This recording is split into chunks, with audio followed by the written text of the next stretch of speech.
Hi thinkers, ಈ ಪ್ರಕೃತಿಯಲ್ಲಿ ಮನುಷ್ಯರಿಗೆ ತಿಳಿಯದ ತುಂಬಾನೇ ರಹಸ್ಯಗಳಿವೆ. ಅದೇ ರೀತಿ ಪ್ರಕೃತಿಯಲ್ಲಿ ನಡೆಯುವ ಕೆಲವು ನೈಸರ್ಗಿಕ ಘಟನೆಗಳು ತುಂಬಾನೇ ವಿಚಿತ್ರವಾಗಿರ್ತವೆ. ಎಷ್ಟೊಂದು ವಿಚಿತ್ರ ಅಂದ್ರೆ ಅವುಗಳನ್ನ ಕಣ್ಣಾರೆ ಕಂಡರೂ ಕೂಡ ನಂಬೋದಕ್ಕೆ ನಮ್ಗೆ ಕಷ್ಟವಾಗುತ್ತೆ. ಆಕಾಶದಲ್ಲಿ ಕಂಡು ಬಂದ ಅಂತಹ ವಿಸ್ಮಯವಾದ ದೃಶ್ಯಗಳ ಬಗ್ಗೆ ಈ ವಿಡಿಯೋದಲ್ಲಿ ನಿಮ್ಗೆ ತಿಳಿಸ್ಕೊಡ್ತೀನಿ. ಸೊ ಮಿಸ್ ಮಾಡದೆ ಈ ವಿಡಿಯೋವನ್ನ ಕೊನೆವರೆಗೂ ನೋಡಿ. ಅದಕ್ಕೂ ಮೊದಲು ನೀವಿನ್ನೂ ನಮ್ಮ ಚಾನೆಲ್ಗೆ ಸಬ್ಸ್ಕ್ರೈಬ್ ಆಗಿಲ್ಲ ಅಂದ್ರೆ ತಪ್ಪದೇ ಸಬ್ಸ್ಕ್ರೈಬ್ ಮಾಡ್ಕೊಂಡು ಪಕ್ಕದಲ್ಲೇ ಬರುವ ಬೆಲ್ ನೋಟಿಫಿಕೇಶನ್ ಆನ್ ಮಾಡ್ಕೊಳ್ಳಿ. ನಂಬರ್ 8, ಆಸ್ಪೆರೈಟ್ಸ್. ಫ್ರೆಂಡ್ಸ್, ಮೋಡಗಳು ಒಂದೊಂದು ಪ್ರದೇಶದಲ್ಲಿ ಒಂದೊಂದು ಆಕಾರದಲ್ಲಿ ಕಂಡು ಬರ್ತವೆ. ಆದ್ರೆ ಅವುಗಳ ಮೂವ್ಮೆಂಟ್ ಹಾಗೂ ಪ್ಯಾಟರ್ನ್ ಆಲ್ಮೋಸ್ಟ್ ಸೇಮ್ ಆಗಿರುತ್ತೆ. ಆದ್ರೆ ಈಗ ನೀವು ನೋಡ್ತಿರುವ ಈ ಅಪರೂಪದ ಮೋಡಗಳ ಫಾರ್ಮೇಶನ್ ಅನ್ನ ಸೌತ್ ಡೆಕೋಟಾದಲ್ಲಿ ರೆಕಾರ್ಡ್ ಮಾಡಲಾಗಿತ್ತು. ಮೊದಲ ಬಾರಿಗೆ ಈ ವಿಡಿಯೋ ಕ್ಲಿಪ್ ಅನ್ನ ನೋಡಿದಾಗ ಇದನ್ನ ಯಾರೋ ಎಡಿಟಿಂಗ್ ಮಾಡಿದ್ದಾರೆ ಅಂತ ಅನ್ಸುತ್ತೆ. ಅಷ್ಟೇ ಅಲ್ಲ, 2017ರವರೆಗೂ ಈ ವಿಡಿಯೋ ಕ್ಲಿಪ್ ಅನ್ನ ತುಂಬಾ ಜನರು ಫೇಕ್ ಅಂತಾನೆ ಅಂದ್ಕೊಂಡಿರ್ತಾರೆ. ವಿಜ್ಞಾನಿಗಳಿಗೆ ಕೂಡ ಇದ್ರ ಬಗ್ಗೆ ಏನು ಗೊತ್ತಿರೋದಿಲ್ಲ. ಬಟ್ 2017ರ ಕೊನೆಯಲ್ಲಿ ಅಫಿಷಿಯಲ್ ಆಗಿ ಈ ಘಟನೆಯನ್ನ ನ್ಯಾಚುರಲ್ ಫಿನಾಮಿನಾ ಅಂತ ಡಿಕ್ಲೇರ್ ಮಾಡ್ತಾರೆ. ಈ ಮೋಡಗಳ ಫಾರ್ಮೇಶನ್ ನೋಡುವುದಕ್ಕೆ ಸಮುದ್ರದ ಅಲೆಗಳ ತರ ಮೇಲೆ ಕೆಳಗಡೆ ಮೂವ್ ಆಗ್ತಿವೆ. ಈ ಮೋಡಗಳನ್ನ ನೋಡ್ತಾ ಇದ್ರೆ ಆಕಾಶದಲ್ಲಿ ಒಂದು ದೊಡ್ಡ ಸಮುದ್ರ ಇರೋ ತರ ನಮ್ಗೆ ಕಾಣಿಸುತ್ತೆ. ಪ್ರಪಂಚದ ಅತ್ಯಂತ ವಿಚಿತ್ರವಾದ ಸ್ಕೈ ಫಿನಾಮಿನಾಗಳಲ್ಲಿ ಇದು ಕೂಡ ಒಂದು. ಡೈರೆಕ್ಟ್ ಆಗಿ ಈ ಸುಂದರವಾದ ಫಿನಾಮಿನವನ್ನ ನೋಡಲು ನಾವು ಅದೃಷ್ಟ ಮಾಡಿರ್ಬೇಕು. ಯಾಕಂದ್ರೆ ಇದು ಅಷ್ಟೊಂದು ಅಪರೂಪವಾಗಿ ನಡೆಯುವ ಒಂದು ಫಿನಾಮಿನಾ. ಈ ಮೋಡಗಳ ಫಾರ್ಮೇಶನ್ಗೆ ಆಸ್ಪೆರೈಟ್ಸ್ ಅನ್ನುವ ಹೆಸರನ್ನ ಕೊಟ್ಟಿದ್ದಾರೆ. ಈ ಅಪರೂಪದ ಫಿನಾಮಿನವನ್ನ ಕೆಲವು ಜನರು ಕ್ಯಾಮ್ರಾದಲ್ಲಿ ರೆಕಾರ್ಡ್ ಮಾಡಿರೋದ್ರಿಂದ ಈಗ ನಾವು ನೋಡೋದಕ್ಕೆ ಸಾಧ್ಯವಾಗಿದೆ. ನಂಬರ್ 7, ಫ್ಲಾಶ್ ಇನ್ ಸ್ಕೈ. ರಾತ್ರಿಯಲ್ಲಿ ಆಕಾಶ ಯಾವ ಬಣ್ಣದಲ್ಲಿ ಕಾಣಿಸುತ್ತೆ ಅಂತ ಕೇಳಿದ್ರೆ ನೀವೆಲ್ಲರೂ ಕತ್ತಲಾಗಿರೋದ್ರಿಂದ ಕಪ್ಪು ಬಣ್ಣದಲ್ಲಿ ಕಾಣಿಸುತ್ತೆ ಅಂತ ಹೇಳ್ತೀರಾ. ಹೌದು, ಅದು ನಿಜಾನೇ. ಸೂರ್ಯ ಮುಳುಗಿದ ಮೇಲೆ ಆಕಾಶದಲ್ಲಿ ಬೆಳಕು ಇರೋದಿಲ್ಲ. ಆದ್ರೆ ಒಂದು ಬಾರಿ ಯೋಚನೆ ಮಾಡಿ, ರಾತ್ರಿಯಲ್ಲಿ ಇದ್ದಕ್ಕಿದ್ದಾಗೆ ಆಕಾಶವೆಲ್ಲ ಬೆಳಕು ಕಾಣಿಸ್ಕೊಂಡ್ರೆ ಹೇಗಿರುತ್ತೆ? ಅಂತಹ ಘಟನೆ ನಿಜವಾಗ್ಲೂ ನಡೆದಿದೆ. ಈಗ ನೀವು ನೋಡ್ತಿರುವ ವಿಡಿಯೋವನ್ನ ನವೆಂಬರ್ 2014ರಲ್ಲಿ ರಷ್ಯಾದಲ್ಲಿ ರೆಕಾರ್ಡ್ ಮಾಡಲಾಗಿತ್ತು. ಅದು ಚಳಿಗಾಲದ ಸಮಯವಾಗಿತ್ತು. ಸಾಯಂಕಾಲ 6:40 ಅಲ್ಲಿ ಸೂರ್ಯನು ಪೂರ್ತಿಯಾಗಿ ಮುಳುಗಿದ್ದ. ಆಗ ಸಡನ್ ಆಗಿ ಆಕಾಶದಲ್ಲಿ ಒಂದು ದೊಡ್ಡ ಹಳದಿ ಬಣ್ಣದ ಬೆಳಕು ಕಾಣಿಸ್ಕೊಳ್ಳುತ್ತೆ. ಒಂದ್ ರೀತಿಯಲ್ಲಿ ಆಕಾಶದಿಂದ ಯಾರೋ ಫ್ಲಾಶ್ ಲೈಟ್ ಬಿಟ್ಟ ಹಾಗೆ ಭಾಸವಾಗುತ್ತೆ. ಆ ಬೆಳಕು ಕೇವಲ 11 ಸೆಕೆಂಡ್ಗಳು ಮಾತ್ರ ಬರುತ್ತೆ. ಆಮೇಲೆ ಇದ್ದಕ್ಕಿದ್ದಾಗೆ ಆ ಬೆಳಕು ಮಾಯವಾಗಿ ಬಿಡುತ್ತೆ. ಇಲ್ಲಿ ಆಶ್ಚರ್ಯಕರ ಸಂಗತಿ ಏನಂದ್ರೆ ಆ ಬೆಳಕು ಬಂದಾಗ ಯಾವುದೇ ರೀತಿಯ ಶಬ್ದ ಬರೋದಿಲ್ಲ. ಇದರಿಂದ ಈ ಘಟನೆ ಇನ್ನೂ ಹೆಚ್ಚು ಮಿಸ್ಟೀರಿಯಸ್ ಆಗ್ಬಿಡುತ್ತೆ. ಪ್ರಕೃತಿಯ ಈ ವಿಸ್ಮಯದ ಬಗ್ಗೆ ಇಲ್ಲಿಯವರೆಗೂ ವಿಜ್ಞಾನಿಗಳಿಗೂ ಕೂಡ ಅರ್ಥವಾಗಿಲ್ಲ. ವೆದರ್ ಎಕ್ಸ್ಪರ್ಟ್ಸ್ ಗೆ ಕೂಡ ಇದ್ರ ಬಗ್ಗೆ ಯಾವುದೇ ಮಾಹಿತಿ ಗೊತ್ತಾಗ್ಲಿಲ್ಲ. ಪ್ರಪಂಚದಲ್ಲಿ ಕಂಡು ಬಂದ ಅತ್ಯಂತ ಮಿಸ್ಟೀರಿಯಸ್ ಫಿನಾಮಿನಾಗಳಲ್ಲಿ ಇದು ಕೂಡ ಒಂದಾಗಿದೆ. Number 6, blood Moon. ಫ್ರೆಂಡ್ಸ್, ನಾವೆಲ್ಲರೂ ರಾತ್ರಿಯಲ್ಲಿ ಚಂದ್ರನನ್ನ ನೋಡಿರ್ತೀವಿ. ಆಕಾಶದಲ್ಲಿ ಚಂದ್ರನಿಗಿಂತ ಅತ್ಯಂತ ಸುಂದರವಾಗಿ ಕಾಣುವುದು ಬೇರೆ ಏನೂ ಇಲ್ಲ ಅಂತ ಅನ್ಸುತ್ತೆ. ನಾರ್ಮಲ್ ಆಗಿ ಚಂದ್ರನ ಕಲರ್ ವೈಟ್ ಅಥವಾ ಗ್ರೇ ಕಲರ್ ಆಗಿರುತ್ತೆ. ಆದ್ರೆ ನೀವು ಯಾವತ್ತಾದ್ರೂ ಕೆಂಪು ಬಣ್ಣದ ಚಂದ್ರನನ್ನ ನೋಡಿದ್ದೀರಾ? ಇಲ್ಲ ಅಲ್ವಾ? ಈ ವಿಡಿಯೋವನ್ನ ಫಸ್ಟ್ ಟೈಮ್ ನೋಡಿದಾಗ ಇದು ಯಾವುದೋ ಹಾರೋ ಸಿನಿಮಾದ ಸೀನ್ ಅಂತ ಅನ್ಸುತ್ತೆ. ಯಾಕಂದ್ರೆ ಇದರಲ್ಲಿ ಚಂದ್ರ ಕೆಂಪು ಬಣ್ಣದಲ್ಲಿ ಕಾಣಿಸ್ತಾನೆ. ಮೊದಲಿಗೆ ಈ ವಿಡಿಯೋ ಕ್ಲಿಪ್ ಅನ್ನ ಎಲ್ಲರೂ ಫೇಕ್ ಅಂತಾನೆ ಅನ್ಕೊಳ್ತಾರೆ. ಅಂದ್ರೆ ಇದು ಎಡಿಟಿಂಗ್ ಮಾಡಿರುವ ವಿಡಿಯೋ ಅಂತ ಅನ್ಕೊಳ್ತಾರೆ. ಆದ್ರೆ ಈ ಘಟನೆ ನಿಜವಾಗ್ಲೂ ನಡೆದಿದೆ. ರೆಡ್ ಮೂನ್ ಅಥವಾ ಬ್ಲಡ್ ಮೂನ್ ಅನ್ನೋದು ಒಂದು ನ್ಯಾಚುರಲ್ ಫಿನಾಮಿನಾ ಆಗಿದೆ. ಪ್ರಕೃತಿಯ ಈ ವಿಸ್ಮಯದ ಬಗ್ಗೆ ಇಲ್ಲಿಯವರೆಗೂ ಯಾರಿಗೂ ಗೊತ್ತಿಲ್ಲ. ಆದ್ರೆ ಬ್ಲಡ್ ಮೂನ್ ಹೇಗೆ ಬರುತ್ತೆ ಅಂತ ವಿಜ್ಞಾನಿಗಳು ಕೆಲವು ಥಿಯರಿಗಳನ್ನ ಬರೆದಿದ್ದಾರೆ. ಅದರಲ್ಲಿ ಎಲ್ಲರೂ ನಂಬುವ ಥಿಯರಿಯನ್ನ ಈಗ ನಿಮ್ಗೆ ಎಕ್ಸ್ಪ್ಲೇನ್ ಮಾಡ್ತೀನಿ. ಈ ಬ್ಲಡ್ ಮೂನ್ ಉಂಟಾಗುವುದಕ್ಕೆ ಮುಖ್ಯ ಕಾರಣ ಸೂರ್ಯ ಮತ್ತು ಚಂದ್ರನ ನಡುವೆ ನಮ್ಮ ಭೂಮಿ ಬಂದಾಗ ಸೂರ್ಯನ ಕಿರಣಗಳು ಭೂಮಿಯ ಮೇಲೆ ಬಿದ್ದು ನಂತರ ಚಂದ್ರನ ಮೇಲೆ ಆ ಕಿರಣಗಳು ರಿಫ್ಲೆಕ್ಟ್ ಆದಾಗ ಚಂದ್ರ ನಮ್ಮ ಕಣ್ಣಿಗೆ ಕೆಂಪು ಬಣ್ಣದಲ್ಲಿ ಕಾಣಿಸ್ತಾನೆ. ಇದೊಂದು ಥಿಯರಿ ಅಷ್ಟೇ. ಈ ಬ್ಲಡ್ ಮೂನ್ ಉಂಟಾಗುವುದಕ್ಕೆ ಎಕ್ಸಾಕ್ಟ್ ರೀಸನ್ ಏನು ಅಂತ ಯಾರಿಗೂ ಗೊತ್ತಿಲ್ಲ. ಸಿಂಪಲ್ ಆಗಿ ಹೇಳ್ಬೇಕಂದ್ರೆ ಇದೊಂದು ಪ್ರಕೃತಿಯ ವಿಸ್ಮಯ. ಏನೇ ಆಗ್ಲಿ, ರಾತ್ರಿಯಲ್ಲಿ ಈ ಬ್ಲಡ್ ಮೂನ್ ನೋಡುವುದಕ್ಕೆ ಎಷ್ಟು ಸುಂದರವಾಗಿ ಕಾಣಿಸುತ್ತೋ ಅಷ್ಟೇ ಭಯ ಹುಟ್ಟಿಸೋದಂತೂ ನಿಜ. Number 5, red clouds.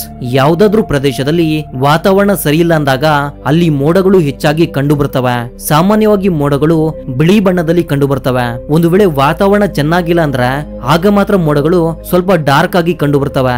ಆದ್ರೆ ನೀವು ಯಾವತ್ತಾದ್ರೂ ಕೆಂಪು ಬಣ್ಣದಲ್ಲಿರುವ ಮೋಡಗಳನ್ನ ನೋಡಿದ್ದೀರಾ? ಈಗ ನೀವು ನೋಡ್ತಿರುವ ಈ ವಿಡಿಯೋ ಕ್ಲಿಪ್ ಅನ್ನ ಬ್ರೆಜಿಲ್ ನಲ್ಲಿ ರೆಕಾರ್ಡ್ ಮಾಡಲಾಗಿದೆ. ಈ ವಿಡಿಯೋದಲ್ಲಿ ಒಂದು ವಿಭಿನ್ನವಾದ ಮೋಡ ಕಾಣ್ತಿದೆ. ಅಂದ್ರೆ ಆ ಮೋಡ ಕೆಂಪು ಬಣ್ಣದಲ್ಲಿ ಕಾಣಿಸ್ತಾ ಇದೆ. ಈ ರೀತಿಯ ಕೆಂಪು ಬಣ್ಣದ ಮೋಡಗಳು ಪೋಲೆಂಡ್ ನಲ್ಲಿ ಕೂಡ ಕಂಡು ಬಂದಿವೆ. ವೆದರ್ ಎಕ್ಸ್ಪರ್ಟ್ಸ್ ಪ್ರಕಾರ ಇದೊಂದು ನ್ಯಾಚುರಲ್ ಫಿನಾಮಿನಾ. ಈ ರೀತಿಯ ಮೋಡಗಳು ತುಂಬಾನೇ ಅಪರೂಪವಾಗಿ ಕಂಡು ಬರ್ತವೆ. ಮೋಡಗಳು ಕೆಂಪು ಬಣ್ಣದಲ್ಲಿ ಕಾಣಿಸೋಕೆ ಮುಖ್ಯ ಕಾರಣ ಸೂರ್ಯನ ಕಿರಣಗಳಿಂದ ಉಂಟಾಗುವ ರಿಫ್ಲೆಕ್ಷನ್. ಹೌದು, ಈ ರೀತಿಯ ದೃಶ್ಯವನ್ನ ನೋಡುವುದಕ್ಕೆ ಮೊದಲು ಮೋಡಗಳು ಹೆಚ್ಚು ತಿನ್ನಾಗಿರ್ಬೇಕು ಹಾಗೂ ಒಂದು ಪರ್ಟಿಕ್ಯುಲರ್ ಡೈರೆಕ್ಷನ್ ಅಲ್ಲಿ ಮೋಡಗಳಿರ್ಬೇಕು. ಸೂರ್ಯನ ಕಿರಣಗಳು ಹಾಗೂ ಎಕ್ಸಾಕ್ಟ್ ಲೊಕೇಶನ್ ಇವೆಲ್ಲ ಸರಿಯಾದ ಸಮಯದಲ್ಲಿ ನಡಿಬೇಕು. ಆಗ ಮಾತ್ರವೇ ಈ ಕೆಂಪು ಬಣ್ಣದಲ್ಲಿ ಕಾಣುವ ಮೋಡಗಳು ಕಂಡು ಬರ್ತವೆ. ಆಕಾಶದಲ್ಲಿ ಈ ಕೆಂಪು ಬಣ್ಣದ ಮೋಡಗಳು ನೋಡುವುದಕ್ಕೆ ತುಂಬಾನೇ ಸುಂದರವಾಗಿ ಕಾಣಿಸ್ಕೊಳ್ತವೆ. ಅನ್ಕೊಳ್ತಾವೆ. Number 4 unknown object. ಫ್ರೆಂಡ್ಸ್, ಬೆಳಿಗ್ಗೆ ಆಗ್ಲಿ ರಾತ್ರಿ ಆಗ್ಲಿ ನಮ್ಗೆ ಆಕಾಶದಲ್ಲಿ ಹಾರಾಡುವ ವಿಮಾನಗಳು ಕಂಡು ಬರ್ತವೆ. ಆಕಾಶದಲ್ಲಿ ವಿಮಾನಗಳು ಎಷ್ಟೇ ಎತ್ತರದಲ್ಲಿ ಹಾರಾಟ ಮಾಡಿದ್ರು ಅದರಲ್ಲೂ ರಾತ್ರಿಯ ವೇಳೆ ಕೂಡ ವಿಮಾನದಲ್ಲಿರುವ ಲೈಟ್ಸ್ ಗಳನ್ನ ಆಧಾರವಾಗಿಟ್ಕೊಂಡು ಆಕಾಶದಲ್ಲಿ ಹಾರ್ತಿರೋದು ವಿಮಾನ ಅಂತ ನಾವು ಗುರುತಿಸಬಹುದು. ಆದ್ರೆ ಈಗ ನೀವು ಆಕಾಶದಲ್ಲಿ ನೋಡ್ತಾ ಇರುವ ಈ ಆಬ್ಜೆಕ್ಟ್ ಖಂಡಿತ ವಿಮಾನವಾಗಿರೋದಕ್ಕೆ ಸಾಧ್ಯವಿಲ್ಲ. ಬದಲಿಗೆ ಈ ಆಬ್ಜೆಕ್ಟ್ ಯಾವುದು ಅಂತ ಯಾರಿಗೂ ಗೊತ್ತಾಗ್ತಿಲ್ಲ. ಈ ಬೆಳಕು ಆಕಾಶದಲ್ಲಿ ಟ್ರಾವೆಲ್ ಮಾಡ್ತಿರೋದನ್ನ ನಾವು ನೋಡಬಹುದು. ಇದರ ಸ್ಪೀಡ್ ತುಂಬಾನೇ ನಿಧಾನವಾಗಿದೆ. ಈ ಲೈಟ್ ಆಬ್ಜೆಕ್ಟ್ ಅನ್ನ ಮೊಟ್ಟ ಮೊದಲ ಬಾರಿಗೆ ರಷ್ಯಾದ ಕಸಾನ್ ನಲ್ಲಿ ರೆಕಾರ್ಡ್ ಮಾಡಲಾಗಿತ್ತು. ಇದ್ರ ಜೊತೆಗೆ ಪ್ರಪಂಚದ ಬೇರೆ ಬೇರೆ ಪ್ರದೇಶಗಳಲ್ಲಿ ಕೂಡ ರಾತ್ರಿಯ ವೇಳೆ ಈ ಲೈಟ್ ಕಂಡು ಬಂದಿದೆ. ಆದ್ರೆ ಇದು ಏನು ಅಂತ ಯಾರಿಗೂ ಗೊತ್ತಿಲ್ಲ. ಈ ಲೈಟ್ ಆಬ್ಜೆಕ್ಟ್ ಮುಂದೆ ಹೋದಂತೆ ಇದರ ಬೆಳಕು ಡಿಸಪಿಯರ್ ಆಗೋದಕ್ಕೆ ಶುರುವಾಗುತ್ತೆ. ಕೊನೆಗೆ ಇದೊಂದು ನಕ್ಷತ್ರದ ರೀತಿಯಲ್ಲಿ ಕಾಣಿಸುತ್ತೆ. ಮೊದಲ ಬಾರಿಗೆ ಇದನ್ನ ನೋಡಿದಾಗ ಇದೊಂದು ಸ್ಪೇಸ್ ಶಿಪ್ ಅಂತ ಅನ್ಕೊಳ್ತಾರೆ.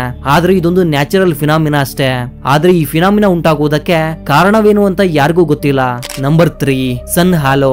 ಫ್ರೆಂಡ್ಸ್, ಪ್ರತಿದಿನ ಸೂರ್ಯನನ್ನ ನೋಡ್ತಾ ಇರ್ತೀರಾ. ಬರಿಗಣ್ಣಿನಲ್ಲಿ ಜಾಸ್ತಿ ಹೊತ್ತು ಸೂರ್ಯನನ್ನ ನೋಡುವುದಕ್ಕೆ ಸಾಧ್ಯವಿಲ್ಲ. ಯಾಕಂದ್ರೆ ಸೂರ್ಯನ ಕಿರಣಗಳು ನಮ್ಮ ಕಣ್ಣುಗಳನ್ನ ಕುಗ್ತವೆ. ಆದ್ರೆ ನೀವು ಯಾವತ್ತಾದ್ರೂ ಈ ರೀತಿಯಲ್ಲಿ ಕಾಣುವ ಸೂರ್ಯನನ್ನ ನೋಡಿದ್ದೀರಾ? ಈ ನ್ಯಾಚುರಲ್ ಫಿನಾಮಿನಾವನ್ನ ಸನ್ ಹ್ಯಾಲೋ ಎಂದು ಕರೀತಾರೆ. ಇದರಲ್ಲಿ ಸೂರ್ಯನ ಸುತ್ತ ಒಂದು ಯೆಲ್ಲೋ ಕಲರ್ ರಿಂಗ್ ಲೈಟ್ ಕಂಡು ಬರುತ್ತೆ. ಈ ದೃಶ್ಯ ನೋಡುವುದಕ್ಕೆ ತುಂಬಾನೇ ವಿಚಿತ್ರವಾಗಿದೆ ಅಲ್ವಾ? ಈ ಹೇಲೋ ಲೈಟ್ ಅನ್ನ ಮೊದಲ ಬಾರಿಗೆ ನೋಡಿದಾಗ ಯಾರೋ ಆಕಾಶದಲ್ಲಿ ಡ್ರಾಯಿಂಗ್ ಮಾಡಿರೋ ತರ ಕಾಣುತ್ತೆ. ಆದ್ರೆ ಈ ಫಿನಾಮಿನಾ ಐಸ್ ಕ್ರಿಸ್ಟಲ್ ಇಂದ ಉಂಟಾಗುತ್ತೆ. ಇದೊಂದು ಆಪ್ಟಿಕಲ್ ಫಿನಾಮಿನಾ. ಸೂರ್ಯನ ಈ ಕಂಡೀಷನ್ ಹೆಚ್ಚಾಗಿ ಹಿಮ ಬೀಳುವ ಪ್ರದೇಶದಲ್ಲಿ ಕಂಡು ಬರುತ್ತೆ. ಯಾಕಂದ್ರೆ ಆ ಪ್ರದೇಶಗಳಲ್ಲಿ ಮಾತ್ರವೇ ಹೆಚ್ಚಾಗಿ ಐಸ್ ಕ್ರಿಸ್ಟಲ್ಸ್ ಇರುತ್ತೆ. ಅವುಗಳ ಮೇಲೆ ಸೂರ್ಯನ ಕಿರಣಗಳು ಬಿದ್ದು ರಿಫ್ಲೆಕ್ಟ್ ಆಗಿ ಒಂದು ಆಪ್ಟಿಕಲ್ ಇಲ್ಯೂಷನ್ ಕ್ರಿಯೇಟ್ ಆಗುತ್ತೆ. ಇಲ್ಲಿ ಇನ್ನೊಂದು ಇಂಟ್ರೆಸ್ಟಿಂಗ್ ಆದ ಸಂಗತಿ ಏನಂದ್ರೆ ಈ ಹ್ಯಾಲೋಸ್ ಕ್ರಿಯೇಟ್ ಆದಾಗ ಸೂರ್ಯನ ಬ್ರೈಟ್ನೆಸ್ ಕೂಡ ಕಡಿಮೆ ಆಗುತ್ತೆ. ಇದರಿಂದ ಈ ದೃಶ್ಯವನ್ನ ನಾವು ತುಂಬಾನೇ ಸುಲಭವಾಗಿ ಬರಿಗಣ್ಣಿನಿಂದ ನೋಡಬಹುದು. ನಿಜವಾಗ್ಲೂ ಈ ದೃಶ್ಯ ತುಂಬಾನೇ ಸುಂದರವಾಗಿ ಕಾಣಿಸುತ್ತೆ. Number 2 mysterious wormhole. Friends, ಈ ಪ್ರಪಂಚದಲ್ಲಿ ನಡೆದ ಎಷ್ಟೋ ಸಂಘಟನೆಗಳು ಮನುಷ್ಯನ ಯೋಚನೆಗಳಿಗೆ ಅರ್ಥವಾಗದೆ ಉಳ್ಕೊಂಡಿವೆ. ಈಗ ನೀವು ನೋಡ್ತಾ ಇರುವ ಈ ವಿಡಿಯೋ ಕ್ಲಿಪ್ ಒಂದು ಬಗೆಹರಿಸಲಾಗದ ನ್ಯಾಚುರಲ್ ಫಿನಾಮಿನಾ ಆಗಿದೆ. ಈ ವಿಡಿಯೋವನ್ನ 9 ಮೇ 2019 ರೆಕಾರ್ಡ್ ಮಾಡಲಾಗಿತ್ತು. ಆ ದಿನ ಆಕಾಶದಲ್ಲಿ ಪೂರ್ತಿಯಾಗಿ ಮೋಡಗಳು ಆವರಿಸಿದ್ವು. ಅದೇ ಸಮಯದಲ್ಲಿ ಆಕಾಶದಲ್ಲಿ ಯಾವುದೋ ಒಂದು ಬೆಳಕನ್ನ ಮೋಡಗಳೆಲ್ಲ ಬಂಧಿಸೋಕೆ ಪ್ರಯತ್ನಿಸ್ತಾ ಇವೆ. ಅಲ್ಲಿ ಕಾಣಿಸಿಕೊಂಡ ಬೆಳಕು ಖಂಡಿತ ಎಲ್ಲರನ್ನ ಆಶ್ಚರ್ಯಪಡಿಸಿತ್ತು. ಮೊಬೈಲ್ ನಲ್ಲಿ ರೆಕಾರ್ಡ್ ಆದ ಆ ಫೋಟೇಜ್ ಅನ್ನ ನೋಡಿದಾಗ ಅದು ಸೂರ್ಯನ ಬೆಳಕು ಅಂತ ಅನ್ಕೊಳ್ತಾರೆ. ಆದ್ರೆ ಆಶ್ಚರ್ಯವೇನು ಅಂದ್ರೆ ಆ ಸಮಯದಲ್ಲಿ ಸೂರ್ಯ ಮುಳುಗ್ತಾ ಇದ್ದ. ಅದು ಕೂಡ ಆ ಬೆಳಕು ಕಾಣಿಸಿಕೊಂಡ ಆಪೋಸಿಟ್ ಸೈಡ್ ನಲ್ಲಿ ಸೂರ್ಯಾಸ್ತವಾಗ್ತಾ ಇತ್ತು. ಅಷ್ಟಕ್ಕೂ ಇದು ಏನು ಅಂತ ಯಾವ ವಿಜ್ಞಾನಿಗಳು ಕೂಡ ಎಕ್ಸ್ಪ್ಲೇನ್ ಮಾಡೋಕೆ ಸಾಧ್ಯವಾಗ್ಲಿಲ್ಲ. ಆದ್ರೆ ಕೆಲವರು ಹೇಳುವ ಪ್ರಕಾರ ಇದೊಂದು ವಾಮೋಲ್ ಆಗಿರಬಹುದು. ವಾಮೋಲ್ ಅಂದ್ರೆ ಬೇರೆ ಪ್ರಪಂಚಕ್ಕೆ ಹೋಗುವ ದಾರಿಯಾಗಿರುತ್ತೆ. ಆದ್ರೆ ನಿಜವಾಗ್ಲೂ ಅದು ಏನು ಅಂತ ಯಾರಿಗೂ ಗೊತ್ತಿಲ್ಲ.